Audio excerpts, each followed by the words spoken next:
آپ کے پاؤں میں جوتا نہیں ہوتا تھا، جوتے کے بھی پیسے نہیں تھے، سر پہ سر ڈھانپنے کے لیے گرمی کی شدت، نہ پگڑی نہ رومال، ننگے سر ننگے پاؤں یہ غار سور کے پاس جا کے بکریاں چراتے تھے، پھر شام کو واپس آتے تھے تو ٹکا دو ٹکے ان کو اس کی مزدوری ملتی تھی، وہ آ کے اپنی چاچی کو دیتے تھے حضرت فاطمہ بنت اسد۔ اور شروع سے ہی آپ کے ساتھ معجزات تھے، جب آپ کھانے میں شریک ہوتے تھے تو سارے کزنز کو کھانا پورا ہو جاتا تھا، اگر آپ کہیں آگے پیچھے ہوتے تھے تو کھانا کم پڑ جاتا تھا، اولاد زیادہ تھی کھانا تھوڑا ہوتا تھا، تو حضرت فاطمہ بنت اسد کو تو اللہ نے ایمان دیا، بقی میں ان کی قبر ہے، تو وہ کہتے جب تک میرا بھتیجا محمد نہیں آئے گا میں کسی کو روٹی نہیں کھلاؤں۔ آپ ہاتھ ڈالتے تھے تو سب کو پورا ہو جاتا تھا، بلکہ بچ جاتا تھا۔ تو آپ کی عمر جب 10 سال کی ہوئی، 12 سال کی، تو حضرت ابو طالب کا سفر ہوا تجارتی شام کا، تو آپ نے ضد کی کہ میں بھی جاؤں گا، کہنے بیٹے بڑا لمبا سفر ہے، مشقت کا سفر ہے، تم برداشت نہیں کر سکو گے، تو وہ رونے لگے میرا پیچھے ہے کون، پھر میں اکیلا یہاں کیا کروں گا؟ تو پھر ابو طالب کا دل نرم ہوا تو انہوں نے کہا چلو میرے ساتھ چلو۔ تو اردن میں ایک جگہ تھی زرقا،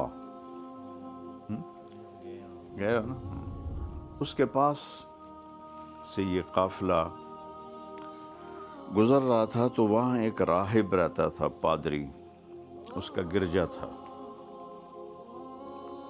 اس نے جب دیکھا نا قافلے کو اور آپ پہ نظر پڑی، تو وہ وہاں ایک بڑا درخت تھا، اس میں وہ سستانے کے لیے بیٹھے تھے، تو اس نے کہا تم آج رات میرے مہمان ہو، ادھر ہی ٹھہرو، صبح تمہارا کھانا کروں گا۔ تو وہ قافلے والے کہنے لگے پہلے تو کبھی ہمیں پوچھتا ہی نہیں تھا، تو آج یہ ضیافت اور سخاوت کیوں ہے؟ کہا وہ میں بعد میں بتاؤں گا۔ تو اگلے دن اس نے دوپہر کا کھانا تیار کیا اور آیا اور دیکھا سارے بیٹھے ہوئے ہیں، آپ نظر نہیں آئے، پوچھنے کا سارے ہو، سارے آ گئے ہو؟ کہاں نہیں کوئی کم ہے؟ تو انہوں نے کہا ہاں ایک بچہ ہے اونٹ چرانے گیا، اور کہا اسی کی وجہ سے تو تمہیں کھلا رہا ہوں، تمہیں کہاں پوچھنا تھا میں نے، اس کو بلاؤ۔ تو انہوں نے حضرت ابو طالب نے ایک آدمی بھیجا، تو جب آپ تشریف لا رہے تھے تو وہ بحیرہ آپ کو دیکھ رہا تھا، ایک بادل نے آپ کے اوپر سایہ کیا ہوا تھا اور ساتھ آ رہا تھا۔ جب آپ پہنچے وہاں درخت کے پاس تو ساری جو سایہ تھا وہ لوگوں نے گھیر لیا تھا، تو آپ دھوپ میں بیٹھ گئے۔ جو ہی آپ دھوپ میں بیٹھے تو چند شاخوں نے آگے بڑھ کے آپ کے اوپر سایہ کر دیا۔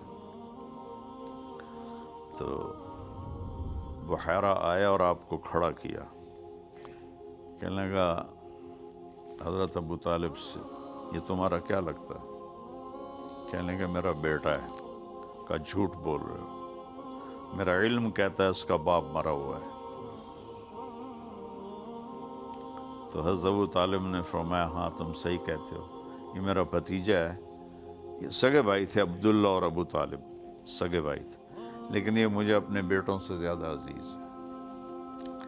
تو اس نے آپ کی آنکھوں میں دیکھا تو سرخ دھاریاں تھیں،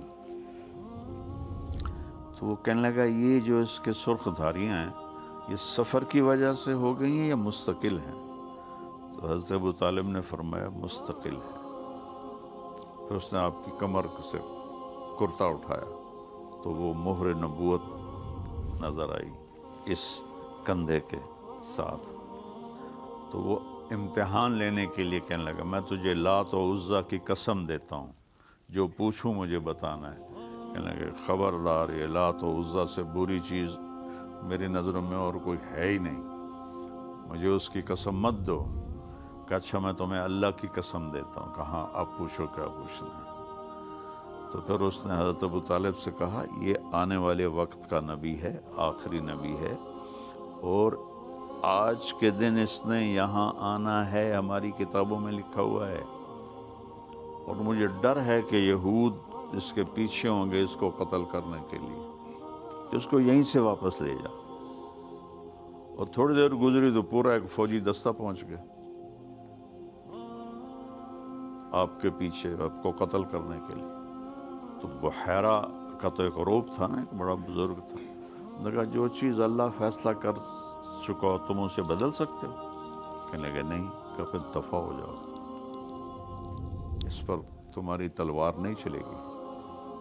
تو وہ ان کی ہیبت اتنی تھی کہ وہ سارے واپس چلے گئے۔ تو حضرت ابو طالب نے وہیں اونے پونے بیچ کے اور واپسی کا سفر اختیار کر لیا۔ اتنی پہچان تھی۔